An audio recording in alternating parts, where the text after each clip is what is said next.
Pessoal, vamos falar sobre a situação na Ucrânia, o que aconteceu aí nas últimas horas na frente de batalha. Lembra, esse é um vídeo diário, então se você quiser notícias de dias passados é só procurar lá na playlist. Esse é o vídeo do dia 30 de julho de 2022, né? Tem dois outros assuntos importantes para a gente falar além da linha de frente, que é o caso da prisão em Olenkivka, onde morreram mais de 50 POWs, né, prisioneiros de guerra ucranianos, e também os planos de fuga do Putin. Sim, o Putin está traçando planos de fuga. Vamos entender esses assuntos. Essas notícias foram sugeridas por Gardingo, Gaspar e várias outras pessoas. Obrigado aí ao pessoal que sugeriu a notícia. Obrigado a você que está assistindo o nosso vídeo. Se você gosta do nosso conteúdo, por favor, deixa o seu like, se inscreva aqui no canal, né? Pois bem, vamos dar uma olhada na frente de batalha, como a gente faz sempre para início, e não houve grandes mudanças aqui. Há algum questionamento aqui na frente em Izium, porque os ucranianos estão avançando nesta frente, mas a gente não tem muitas informações, né? Eu já falei para vocês ontem que há informações de que Borodnishne, que é essa cidade aqui, já teria sido totalmente tomada pelos ucranianos. Ela aqui está aparentando meio a meio, estaria metade na mão dos ucranianos, metade na mão dos russos, mas segundo informações ela já estaria na mão dos ucranianos totalmente, e mais do que isso, os ucranianos estão tentando tomar a Pazivka, que é essa outra cidadezinha bem mais ao norte aqui, ou seja, isso significa que uma boa parte dessa região aqui já foi retomada pelos ucranianos, né? E também saiu a informação de que os soldados ucranianos estão defendendo de um ataque russo em Bratskivka, que é essa outra cidadezinha aqui próxima a Izium. Então, por óbvio, se eles estão defendendo um ataque russo aqui, é porque essa cidade aqui está na mão dos ucranianos, não tem lógica de outra forma, né? Inclusive, se você pegar um outro mapa diferente desse daqui, que é o Deep State Map.live, ele mostra de fato aqui, ó, Borodchne já totalmente na mão dos ucranianos e a luta aqui em Pazivka, né, bem aqui ao norte. Toda essa região teria já sido retomada pelos ucranianos. E aqui também ele botou a frente ucraniana bem mais adiante, que inclusive ele mostra aqui, ó, como ele tem a opção de data.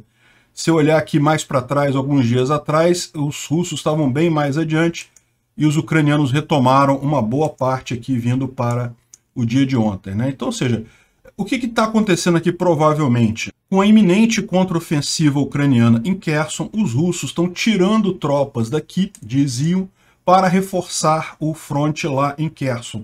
E isso está deixando o fronte aqui em Izium mais desocupado e por isso os ucranianos têm conseguido algum avanço, né? E aqui também a gente não tem nenhuma grande novidade, não houve nenhum avanço russo nessas regiões aqui da frente principal, digamos assim, que é Siversk e Bakhmut, que seriam as cidades mais principais, os próximos alvos dos russos, né? Eles chegaram a tomar aqui a usina termoelétrica aqui em Vuleriska, mas não conseguiram avançar além disso. Além disso, como a gente falou ontem, eles estão tentando avançar bastante aqui em Avdiivka. Repara que tem muito aqui símbolozinho de luta, coisa e tal, mas como a gente explicou ontem também, essa cidade é uma cidade muito difícil deles tomarem. Não é impossível, mas é muito difícil. Tanto que existe a alternativa deles fazerem um círculo aqui, mas a questão toda é, como tudo indica, a estratégia ucraniana de atingir a retaguarda russa está funcionando. Usar os HIMARS para destruir os depósitos de munição tem funcionado muito bem. No resto aqui da frente de batalha não tem nenhuma grande mudança. Agora o que a gente tem são justamente os vários videozinhos de destruição pelo HIMARS aqui, ó. Esse primeiro aqui é bem aqui no norte, essa em Alchevsk aqui, em Luhansk, depósito de munição, dá para ouvir claramente a munição explodindo, então depósito de munição que foi estourado. Esse outro aqui é aqui próximo de Melitopol, essa aqui, ó, em Komizh-Zoria, que é uma cidadezinha próxima a Melitopol, e que o que houve aqui foi sabotagem nos trilhos do trem, né?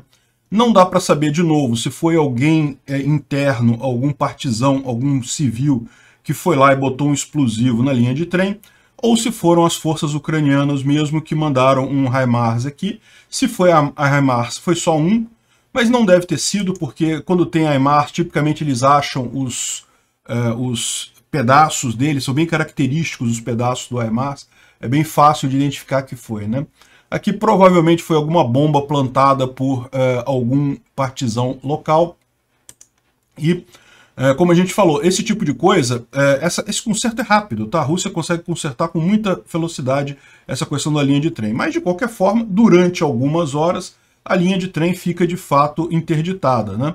Então, e como isso aqui é uma coisa feita por partisãos, por civis que estão na região ali e querem ajudar a Ucrânia, acaba sendo um atraso grande. A gente tem reportado aqui várias vezes isso acontecendo, né? Bom, um outro depósito de munição que foi explodido foi na cidade de Kamianka-Dniprovska. Kamianka-Dniprovska fica aqui, ó. É nessa pontinha aqui, ó, Kamianka-Dniprovska. Então, aqui não está aparecendo no mapa o aviso, mas a gente tem as informações de que foi uma explosão, e foi uma explosão grande de depósito de munição mesmo na região, né? E está confirmado até pelo FIRMS, aquele satélite da NASA que mede incêndios. Então foi uma explosão muito grande, eles mostram aqui exatamente um galpão de uma fábrica, tá vendo? Que estava sendo usada provavelmente pelos russos para armazenamento de munição. Além desse caso, teve um outro caso muito perto ali na Enerhodar, que é bem preocupante. Aqui é uma cidade, coisa e tal, e aqui do lado, isso aqui não é uma cidade, na verdade, isso aqui, Enerhodar, é uma usina nuclear, é a maior usina nuclear da Europa inteira, né? Então tem aqui os reatores estão aqui, e você tem aqui alguns alojamentos para o pessoal da usina, tem um hotel para o pessoal da usina.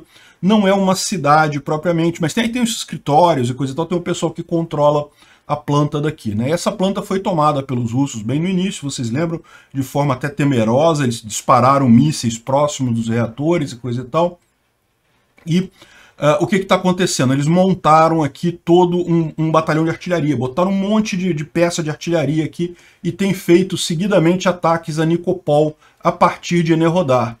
Então, os ucranianos têm feito os contra-ataques aqui também, mas com muito cuidado, porque eles não podem atingir a área das usinas, né? Então, eles fizeram um ataque aqui, parece que é um hotel onde ficam os técnicos da empresa lá, mas que está sendo usado pelos russos. Então, os russos estão usando esse hotel e isso foi o que foi feito aqui. Eles chegou a pegar fogo nos carros, mas no final o incêndio foi só nos carros mesmo, não foi no hotel em si, né? Muita gente acreditou que o hotel em si estaria pegando fogo, mas se você olhar, dá a impressão realmente que é o hotel pegando fogo, mas não foi. Foram os carros na frente do hotel. De qualquer forma, alguns carros aqui foram destruídos com esse ataque. De novo, não dá para saber se foi míssil, se foi HIMARS. Eu acho que aqui não justificaria usar HIMARS, né? Porque aqui está perto demais aqui dessas outras cidades aqui que estão sob controle ucraniano. Poderia ser um obus simples, poderia ser uma série de outros tipos de munição. Agora, a grande explosão do dia foi lá em Nova Kakhovka, ou Nova Kakhovka, que seria a pronúncia mais correta, né? Nova Kakhovka, vocês sabem, é essa cidadezinha que tem aqui, que fica na margem sul-leste do Dnipro, e é onde os russos estão concentrando o grosso das tropas dele, da munição dele.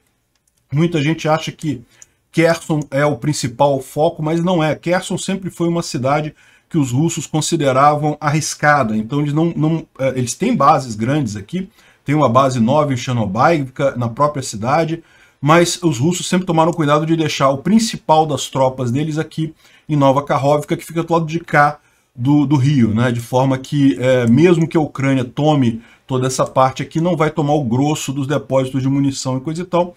Mas com isso, evidentemente, volta e meia, a Ucrânia tem, agora com o HIMARS, atingido esses depósitos lá em Nova Kakhovka e conseguido limitar dessa forma a força russa, né? Teve também um outro caso aqui, que é mais... Aqui, esse aqui é uma visão de Nova Kakhovka, com os vários depósitos de munição pegando fogo, né? Isso aqui foi justamente dessa explosão. Eles não explodiram só um depósito, eles explodiram vários depósitos que tem lá na cidade. Isso daqui, embora seja relativamente parecida a imagem aqui, é de local diferente, é desse outro depósito aqui mais perto da linha de frente, em Bodanivka, é uma cidadezinha mais perto da linha de frente. É aquele negócio, os grandes depósitos, eles ficam na retaguarda, evidentemente, mas as tropas aqui na frente, elas precisam também de depósitos menores, mais próximos da linha de frente, para reabastecer o pessoal da linha de frente com mais velocidade. Então, provavelmente, esse aqui foi um depósito menor, que foi atingido também aqui nessa cidade, perto da linha de frente, né? E, bom, essa é a estratégia. Não teve nenhuma grande variação em termos de frente de batalha ou de destruição de ponte, nada disso, mas a situação continua basicamente a mesma em Kherson. Aliás, a pronúncia correta seria Kherson, mas, desculpem, eu me acostumei a falar Kherson, vai ser muito difícil para mim fazer a pronúncia correta da cidade. E KH em ucraniano, me explicaram, tem o som de R, né? Enfim, parece que não teve mudança, de fato as pontes estão destruídas, tanto aqui a Antonivka, a ponte férrea, e também a ponte aqui que passa pelo rio Ingulets. Então os russos estão fechados aqui, não tem para onde ir, mas eles construíram, eles fizeram aquele ferry boat que está transportando algum material, e tem transportado muito material, tá? Os russos estão reforçando a posição deles aqui, porque eles veem como inevitável essa contraofensiva ucraniana em algum momento. Bom, tivemos uma outra excelente notícia ontem, que foi o primeiro navio sendo abastecido com grãos em Odessa, né? Então tem dois navios aqui, este navio aqui, e se você olhar aqui, aparece um outro navio aqui também, do lado de cá, aqui ó, esse outro navio aqui. São dois navios que estão sendo abastecidos em Odessa com grãos, e imagina-se que vão sair daqui e vão levar os grãos ucranianos para exportação, né? Parece que são dois navios turcos que estão indo em direção à Turquia. Parece bastante razoável, uma vez que a Turquia é parte do acordo de liberação desses portos, né? A ideia justamente é que, sendo para a Turquia, os russos vão ter um certo receio de atacar esses navios, e espera-se, depois de passados esses primeiros navios, a coisa toda fique mais simples de ser operacionalizada, né? De novo, eu só acredito vendo, quero ver esses navios saindo daqui, indo lá para a Turquia e descarregando lá. Ainda tenho minhas dúvidas, mas se eu tiver errado, tá ótimo. Tomara que consigam, tomara que dê certo o acordo para exportação de grãos a partir de Odessa. De qualquer forma, é um avanço, está caminhando isso daí, né? Bom, o outro grande assunto do dia foi o caso da morte dos soldados em Yelenivka, ou Olenivka, como alguns estão falando, né? O que é isso daí? A gente já falou sobre isso ontem, eu mencionei esse caso ontem, de que uma prisão onde haviam vários soldados ucranianos. Aqui é Olenivka, tá vendo a cidadezinha aqui? E na verdade essa prisão, ela fica um pouquinho para cá, é um complexo prisional que tem um pouquinho para cá, eu não vou saber identificar exatamente aonde aqui, mas é um pouco para a esquerda, desculpa, para leste aqui. Então, ou seja, é onde estão esses prisioneiros de guerra ucranianos, e foram atingidos ontem, a gente falou sobre isso. Os russos dizem que foram os ucranianos que lançaram o HIMARS numa prisão. Não faz sentido essa história. Os ucranianos falam que foi um crime de guerra, que foram os próprios russos que atingiram a prisão, porque queriam apagar a tortura. Eles teriam torturado esses prisioneiros de guerra, e com isso temiam que isso fosse usado como prova numa eventual condenação futura. Resolveram acabar com os prisioneiros. Mas tem mais do que isso, né? O que eu entendo que houve dessa história também foi uma certa acobertação daquele outro episódio absurdo que a gente falou ontem, do soldado ucraniano que foi mutilado ao vivo aí numa live, coisa e tal, e tá o vídeo circulando por aí, é um vídeo terrível. Tem a continuação do vídeo depois, em que eles matam um soldado no final. Enfim, uma situação absolutamente bárbara que estava chocando até o pessoal na Rússia. Então a impressão que dá é que os russos podem ter feito esse caso aqui em Olenivka até para distrair a atenção desse outro caso, porque esse outro caso estava sendo mal visto até na Rússia, realmente, no final das contas, né? E, de qualquer forma, é uma situação bastante crítica, né? A inteligência ucraniana disse que isso foi feito pelo Wagner Group, não pelo comando militar russo. Ou seja, o que a inteligência ucraniana está fazendo aqui? Eles estão com muito medo dos ucranianos começarem a retaliar os prisioneiros de guerra russos. Lembra? Tem um monte de prisioneiro de guerra russo que está sendo cuidado por ucraniano. Se os ucranianos ficarem muito putos com os russos, esse tipo de coisa é complicado. Você pode perder controle da tropa. A tropa podem eles mesmos começar a executar prisioneiros de guerra russos. E o alto comando ucraniano não quer. Então eles estão deixando claro que não foi o comando militar russo que fez essa explosão da colônia penal de Yelenivka, e foi o cara do Wagner, né? E eu não descarto isso, pode ser realmente verdade esse caso, né? Pode ser o pessoal do Wagner mesmo, né? A Comissão de Direitos Humanos da Assembleia Ucraniana, ela enviou uma carta para a Cruz Vermelha pedindo que se organize uma visita para estabelecer o que aconteceu, para investigar o que houve, coisa e tal, lá em Yelenivka, e a Cruz Vermelha já respondeu dizendo que vai fazer isso, que vai aceitar essa comissão aqui, né? O link está em árabe, mas o que importa é a informação. De fato, a Cruz Vermelha e a ONU, aliás, depois também saiu aqui na BBC, que a ONU e a Cruz Vermelha vão investigar as mortes na prisão lá em Yelenivka, né?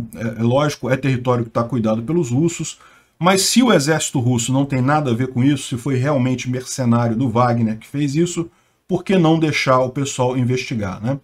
E ontem surgiram algumas imagens de russos mostrando pedaços de Aimar que supostamente teriam sido encontrados ali em Yelenivka, né? Mas isso daí evidentemente não quer dizer nada, porque se foram os próprios russos que fizeram o ataque na prisão, e teriam pedaços, eles têm pedaços de Aimar de outros ataques de Aimar, bastariam eles levarem para lá e apresentar como prova.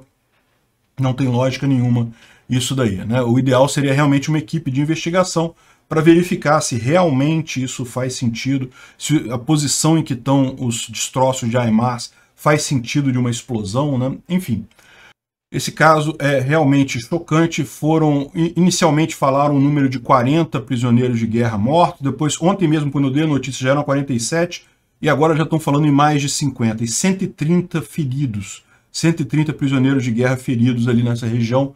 E uma informação que eu não dei ontem, porque eu não sabia, não havia saído essa informação ainda, mas esses prisioneiros de guerra são principalmente, a grande maioria deles, vindos de Azovstal. Vocês lembram lá de Mariupol, quando houve o acordo entre Rússia e Ucrânia para a rendição dessas tropas?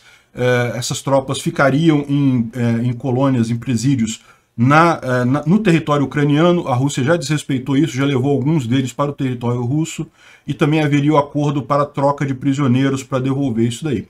A troca de prisioneiros vem acontecendo, devagarzinho, lógico, mas vem acontecendo. Alguns desses prisioneiros já foram liberados. Agora, esses que estavam em Yelenivka é um número muito grande, e nem todos morreram 50 e poucos, mas era um número enorme. E aí o que está causando isso, né? O pessoal na Ucrânia, principalmente mães e pais, né, dos soldados que estão ali, que estavam na Azovstal, estão desesperados porque não tem informação. Será que o meu filho está entre os que morreu? Está entre os feridos? Não teve nada?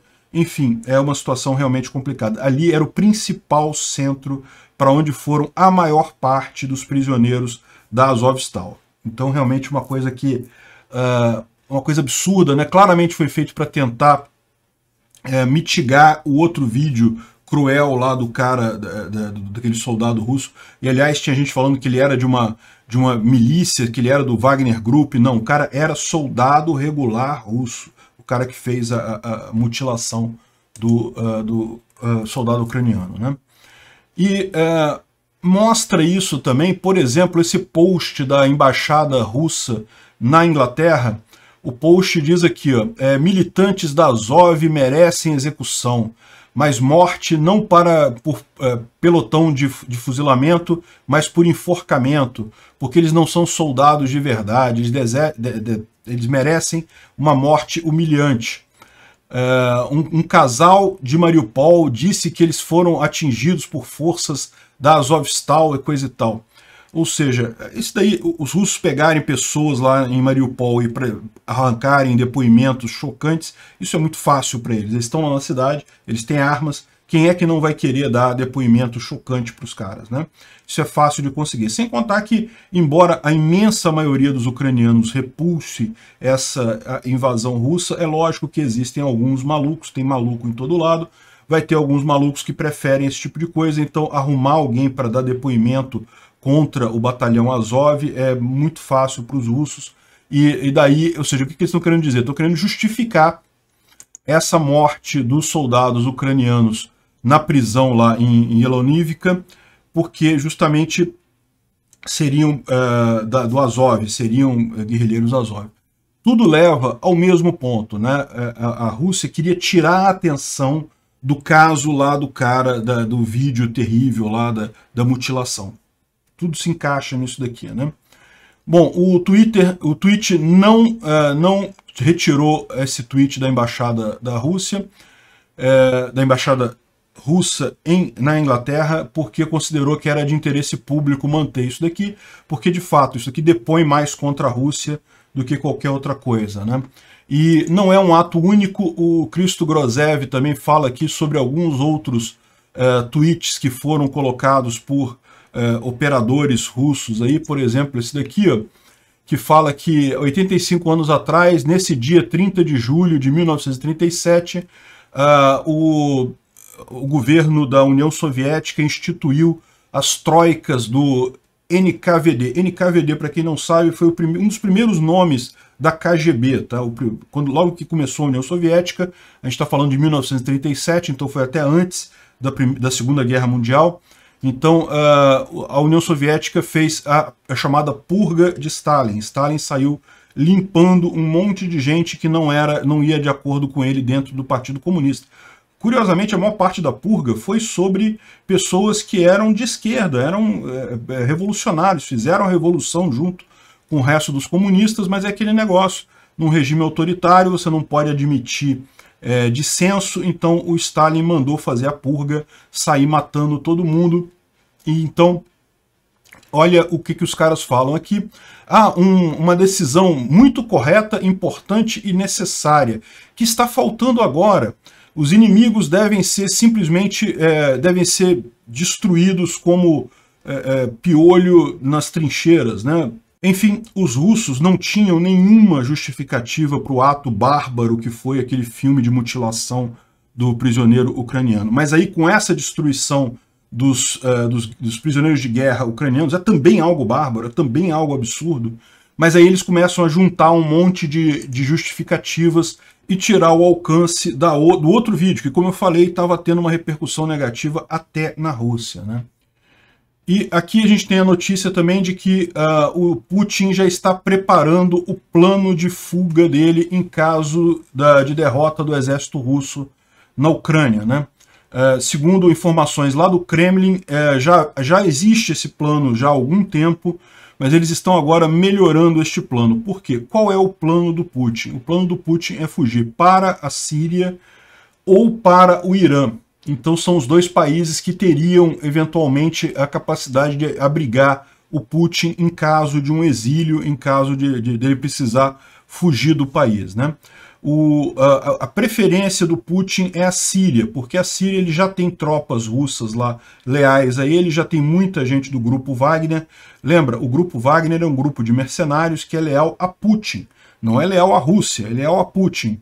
E, em tese, ele poderia justamente fugir lá para a Síria e se encastelar lá. O Bashar al-Assad é um amigo do Putin, então aceitaria ele lá na Síria, e esse é o plano. Inclusive, o que ele fala aqui é que um dos problemas que ele tem neste plano é que, para sair da Rússia e chegar na Síria, ele precisaria passar pelo espaço aéreo turco, que é um espaço aéreo da OTAN, né? Então, isso existe uma preocupação deles de conseguir esse acordo com o Erdogan para passagem aérea do avião de fuga do Putin por aqui, né? A Geórgia não é problema, porque embora a Geórgia seja contrária à Rússia, ela não tem muita capacidade de fazer coisa alguma. E de qualquer forma, se for o caso, se ela fechar o espaço aéreo, ele poderia passar pelo Azerbaijão e pela Armênia, que são países ainda leais a Putin. Só que ele precisaria passar ou pelo Iraque ou pela Turquia para chegar aqui na Síria. E a preferência dele, parte desses acordos todos que ele está costurando envolvendo o Erdogan, inclui essa passagem dele pelo espaço aéreo turco em caso de necessidade de fuga, né? Ele sabe que, dependendo de como for a derrota na Ucrânia, ele consegue se manter no poder. Pode ser que ele consiga enganar o pessoal dizendo que não, ganhamos, tá vendo? Perdemos metade do exército, não conseguimos conquistar nada e coisa e tal, mas desnazificamos a Ucrânia, ou alguma coisa assim, sem nenhuma lógica. A questão é que, dependendo de quão vergonhosa for essa derrota, a única saída para o Putin vai ser fugir mesmo. Eles sabem disso e já estão correndo atrás de planejar essa fuga. Faz todo sentido. Obrigado por assistir o vídeo até o final. Além de curtir, compartilhar e se inscrever no canal, considere se tornar patrocinador com valores a partir de R$ 1,99. Clique no botão Seja Membro abaixo para saber as condições e vantagens de patrocinar o canal. Mais informações sobre o nosso projeto, visite nossos sites indicados na tela.